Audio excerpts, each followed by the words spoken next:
नमस्कार दोस्तों, आप सभी का स्वागत है हमारे यूट्यूब चैनल सरकारी नौकरी वाले में। तो दोस्तों, आप सभी को पता है कि जो राजस्थान के अंदर जो एक वैकेंसी चल रही है जमादार ग्रेड सेकंड की जो वैकेंसी है वो लगभग 74 पदों पर जो आपकी वैकेंसी रहने वाली है दोस्तों। लगभग इसके अंदर 74 या फिर 76 के समथिंग पद है ओनली फॉर बहुत कम संख्यों के अंदर जो ये पोस्ट देखने को मिली है दोस्तों।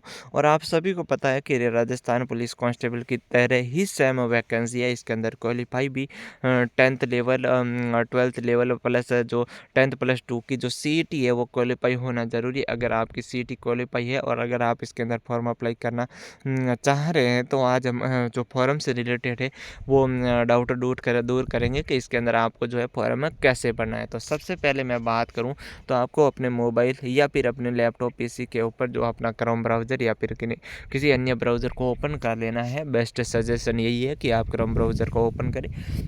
उसके बाद में आपको यहाँ पर टाइप करना है एसएसओ। जैसा कि आप सभी को पता है, अगर आप राजस्थान के निवासी हैं और आप गवर्नमेंट की प्रिपेयर से तैयारी कर रहे हैं तो आप सभी को पता है कि एसएसओ के माध्यम से ही हर जो है फॉर्म भरे जाते हैं। तो आपको जो अपने एसएसओ के माध्यम से लॉगिन कर लेना है दोस्तों। तो मैं सबसे पहले यहाँ पर अपनी एसएसओ के माध्यम से एसएसओ के अंदर लॉगिन कर लेता हूँ दोस्तों। तो यहाँ पर कैप्चा कोड दे रखा है, उस कैप्चा कोड की सहायता से मैं लॉगिन करता हूँ। तो दोस्तों, मैं जो अपनी है प्रोफाइल में लॉगिन हो चुका हूं दोस्तों। और ये है जो एसएसओ आईडी का होम पेज रहने वाला है। अगर आप पहली बार लॉगिन कर रहे हैं तो आपको क्या करना होगा, आपके सामने जो ये ऑप्शन है, जो ये स्कॉलरशिप या फिर कुछ इस प्रकार से ये कुछ ऑप्शन नहीं शो होंगे आपको ओनली फॉर ये दो ऑप्शन देखने को मिल सकते हैं, क्लियर रिसर्च ऐप और अदर ऐप्स वाले। तो आपको अपने अदर ऐप्स वाले ऑप्शन पर क्लिक कर देना है दोस्तों। और ये जो यहाँ पर बताया गया है, दो यहाँ पर आपको दिख रहे होंगे, ये मैं बता देता हूँ। ये जो दो ऑप्शन दिख रहे हैं, एक तो है रिक्रूटमेंट पोर्टल वाला, एक है रिक्रूटमेंट स्टॉक्स सेकंड की। तो आपको जो फर्स्ट वाला ये ऑप्शन है दिख रहा है दोस्तों, रिक्रूटमेंट पोर्टल वाला, जो ये रिक्रूटमेंट पोर्टल वाला जो ऑप्शन है दोस्तों, इस वाले ऑप्शन पर टैप करना है। तो मैं जैसे ही इस वाले ऑप्शन पर टैप करता हूँ दोस्तों, तो मेरे सामने जो ये है कुछ इस प्रकार से मेरी डिटेल ओपन हो जाती है। और दोस्तों, और आप सभी को पता है कि जो ये अगर आप राजस्थान के अंदर जब आप 4th ग्रेड का एग्ज़ाम की जो भर्ती का जो फॉर्म अप्लाई किया था, तब आपने यहाँ से किया होगा या फिर आप अपने जो किसी साइबर कैफे या फिर ई मित्र के माध्यम से है जो आपने फॉर्म अप्लाई किया होगा। तो आपको यहाँ पर एक ऑप्शन मिलेगा आपको ऑन गोइंग। यहाँ पर देखिए, ये जो अब आपको ऑप्शन मिलेगा ऑन गोइंग रिक्रूटमेंट, यानी कि जो अभी राजस्थान के अंदर जो वैकेंसी चल रही हैं उसके बारे में यहाँ बताए गए। तो आपको जो है जो जमादार की वैकेंसी का जो अप्लाई कर लेंगे आपको यहाँ पर मिलने वाला है दोस्तों। मैंने फॉर्म फिल अप कर दिया है, इसलिए मुझे यहाँ पर शो नहीं होगा। मेरे जो अब फॉर्म फिल है वो यहाँ पर शो हो रहा है। जैसा कि आप सभी को पता है, यहाँ पर जो है फॉर्म फिलअप का जो है शो हो रहा है दोस्तों। तो आपको यहाँ पर क्या करना है, कुछ इस प्रकार से आपको ऑप्शन मिलेगा ऑन गोइंग रिक्वायरमेंट वाला। तब आपको इसको यहाँ पर जैसे ही आप यहाँ पर जो अपने जो फिंगर्स के सहायता से ऐसे स्क्रॉल करेंगे तो आपको नीचे ही नीचे जमादार ग्रेड सेकंड या बीच में आपको जो है ऑप्शन मिल जाएगा। तो मैं अगर इसकी व्यू वाली डिटेल के माध्यम से आपको बताना चाहूँ तो मैं इस वाले ऑप्शन पर टैप करता हूँ दोस्तों, और डिटेल्स देखने की कोशिश करता हूँ। तो मैंने, जैसा कि आप सभी को पता है, मैंने फॉर्म अप्लाई किया था तो हो गया था। अब मैं यहाँ पर देखिए, मुझे देखने को मिल रही है ये सभी जमादार ग्रेड रिक्वायरमेंट सेकंड और 4th ग्रेड एम्प्लॉय की। तो सभी की डिटेल की हमें ज़रूरत नहीं है। हम यहाँ पर व्यू एप्लीकेशन वाले ऑप्शन पर टैप करते हैं तो मेरा जो एप्लीकेशन फॉर्म है वो यहाँ पर पूरी तरीके से खुलकर आ चुका है। अब मैं बात करता हूँ इसके बारे में डिटेल के साथ में। तो सबसे पहले आपने जब OTR कंप्लीट किया था तो आपकी जो OTR के माध्यम से जो आपकी जो सारी जानकारी है वो अपने आप फैच कर लेगा दोस्तों। और अब आपको लगभग कुछ भी भरने को ज़रूरत नहीं रहेगी। बट अगर आप कोई सा कॉलम खाली है तो उसके अंदर कुछ भरना चाहिए तो भर देना, और जो इसके अंदर मांग रहा है उसके अनुसार आपको सही सही से फिल कर लेना है। अब बात आती है शैक्षणिक योग्यता की। सो मेन समस्या यहाँ पर रहती है कि शैक्षणिक योग्यता कैसे बननी है। तो सबसे पहले आपका आएगा सीनियर सेकेंडरी लेवल की एजुकेशन का। तो सबसे पहले आपको जो सब्जेक्ट, जब आपको यहाँ पर ऑप्शन मिलेगा जो सेकेंडरी लेवल का, वहाँ पर ऑप्शन मिलेगा जब आप फॉर्म अप्लाई करेंगे तो आपके सामने एक जो टेबल खुलेगा उसके अंदर ये ऑप्शन मिलेगा सेकेंडरी जो इक्विपमेंट और सीनियर सेकेंडरी इक्विपमेंट और राजस्थान स्टाफ जो सर्टिफिकेट जो RACIT है वो अनिवार्य है, जैसा कि आप सभी को पता है। इसके अनुसार तो आपको क्या करना होगा, जो सेकेंडरी इक्विपमेंट वाले ऑप्शन में जो सब्जेक्ट विषय का समूह है उसके अंदर आपको ऑल सब्जेक्ट लिख लेना है, और जो रेगुलर वाला ऑप्शन सेलेक्ट कर लेना है उसके अंदर एक और ऑप्शन मिलेगा, तो आपको रेगुलर वाला ऑप्शन सेलेक्ट करना है। और उसके बाद में आपकी जो है बोर्ड संस्था का नाम लिख देना, जैसा कि मैं यहाँ पर board of secondary education of Rajasthan लिख दिया है।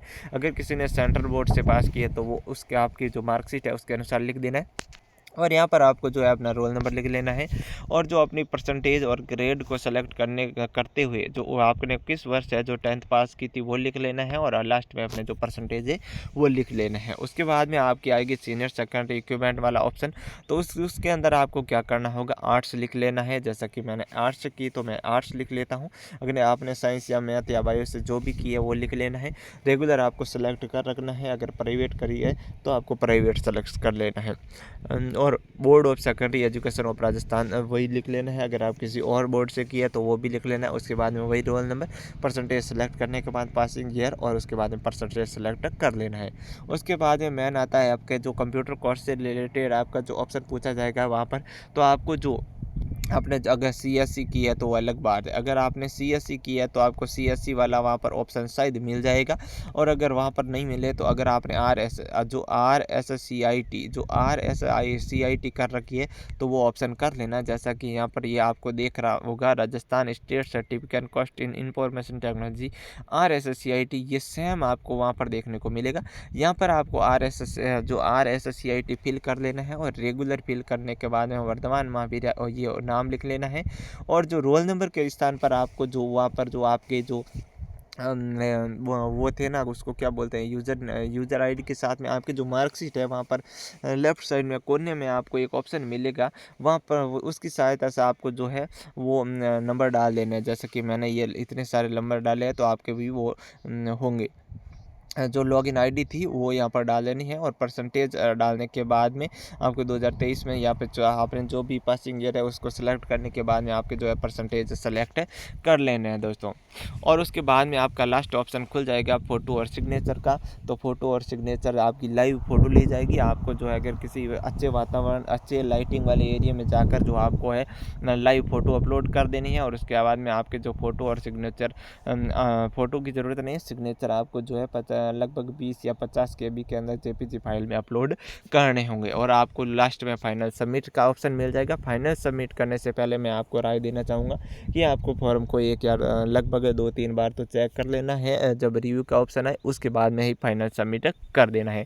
अगर आपने OTR कर रखा है तो आपको फॉर्म फीस के रूप में 1 भी रुपये का पेमेंट नहीं देना होगा। बट अगर आपने OTR कंप्लीट नहीं है, आपका OTR कंप्लीट नहीं है, तो आपको जो फॉर्म फीस के रूप में वो 600 रुपये, अगर जनरल और OBC कैटेगरी के अंदर जो आपको रहने वाला है शुल्क, वो आपका कुछ इस प्रकार से रहने वाला है 600 रुपये, और SC ST और जो अन्य कैटेगरी है उसके अनुसार आपको 400 रुपये का जो है OTR फीस रहने वाली है दोस्तों।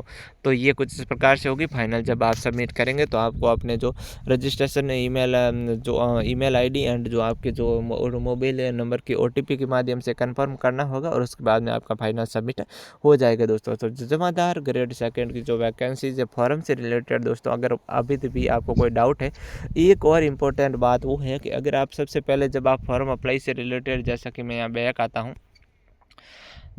हूँ तो यहाँ पर जैसे मैं यहाँ पर रिक्रूटमेंट पोर्टल वाला ऑप्शन पर टैप करता हूँ तो मेरी ये साइट खुलती है। और अगर आप यहाँ पर आपको जैसे यहाँ पर जब आपको ऑप्शन मिलेगा, ये मैं सबसे पहले बताना था बट भूल गया किसी वजह से।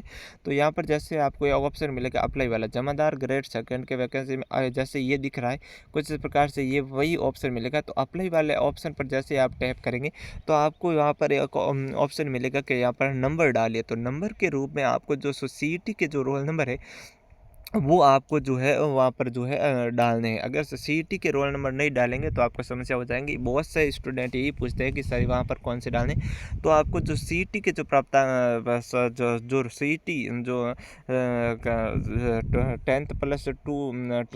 10+2 की जो CET लेवल की जब आपने क्वालिफाइड नेचर का जो एग्ज़ाम दिया था वो पासिंग मार्क्स के तहत आपका जो पास हुआ है, तो उसके माध्यम से जो है आपको जो वहाँ पर जो है रोल नंबर डालने हैं, और आपको जो है आपका जो है फॉर्म ओपन हो जाएगा। तो ये मैंने बताना भूल गया था दोस्तों, इसलिए अब मैं आपको बता देता हूँ। तो दोस्तों ये थी इस वैकेंसी के बारे में जानकारी। और अगर आपको फॉर्म फिलअप से रिलेटेड अभी भी कोई डाउट है तो आपको जो है कमेंट बॉक्स में कमेंट कर देना है, हम अगला वीडियो उस पर डाल देंगे। धन्यवाद।